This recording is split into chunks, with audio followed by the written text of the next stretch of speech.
Hi అండి, good morning అందరికీ. ఈరోజు ఫ్రూట్ సలాడ్ ఎలా చేయాలో చూపిస్తున్నాను. నా దగ్గర ఉన్న ఫ్రూట్స్ అన్నీ తీసుకున్నాను. ఇలాగా మొత్తం వాటిని చిన్న చిన్న పీసెస్గా కట్ చేసుకున్నాను. ఒక బౌల్లోకి తీసుకున్నాను. హనీ బాటిల్ తీసుకున్నాను. ఒక 2 స్పూన్స్ వేసాను లాస్ట్లో, అది కూడా వీడియోలో వస్తుంది. కస్టర్డ్ పౌడర్ తీసుకున్నానండి.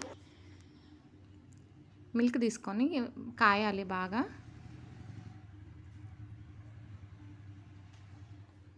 తర్వాత కస్టర్డ్ పౌడర్ ఒక 2 స్పూన్స్ బౌల్లోకి తీసుకొని కొంచెం వాటర్ వేసి బాగా అది ఉండలు లేకుండా బాగా మిక్స్ చేసుకోవాలి.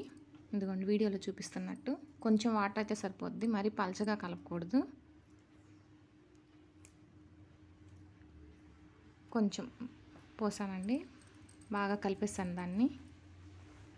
తర్వాత 4 స్పూన్స్ షుగర్ యాడ్ చేశాను మిల్క్లో. సిమ్లో పెట్టేసేసి మిల్క్ 4 స్పూన్స్ వేసాను షుగరు. మీకు స్వీట్ కావాలంటే ఇంకొంచెం వేసుకోవచ్చు. అది కొంచెం కరిగాక మళ్ళీ కస్టర్డ్ పౌడర్ కూడా దాంట్లో వేసుకోవాలి. సిమ్లో పెట్టేసేసి కలుపుకోవాలి బాగా ఉండలు లేకుండా, వీడియోలో చూపిస్తున్నట్టు. తర్వాత ఇదంతా బాగా చల్లారాలండి, తిప్పుకోవాలి. అదంతా తిప్పేసేసిన తర్వాత చల్లారాలి బాగా. చల్లారాక ఈ మిక్సింగ్ మొత్తం తీసుకెళ్ళి దాంట్లో ఫ్రూట్ సలాడ్లో వేయాలి, ఫ్రూట్స్లో వేయాలి.